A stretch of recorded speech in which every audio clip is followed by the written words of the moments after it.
કિંજલ રબારી કદાચ આવા ભવાડા કરશે એવું તો આપણે કદાચ સપનામાં નહોતું વિચાર્યું, પણ બહુ ભવાડા કર્યા છે.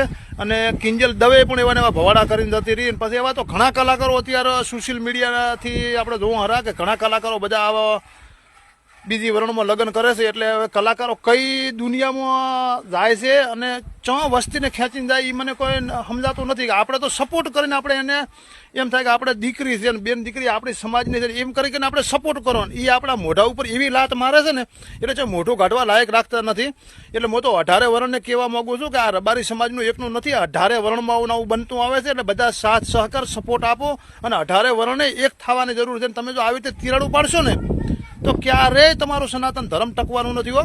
એટલે હવે તો કરીને આ બધો કાળો કાનૂન છે ને આ હટાવો તો સારી વાત છે. બાકી આ કોર્ટ મેરેજમાં પથારી ફરી જાય આમ તો તમે કશું નહીં કરો તો 5 વર્ષ પછી તમને હું કહીશ બધાની ઘરે આવું બનવાનું છો. જય ગુગા મહારાજ, જય શિવકુતરમાં, જય વડવાળા. એટલે જે હોય ને આ બધું આનું નિરાકરણ લવડાવજો. જય ગુગા મહારાજ.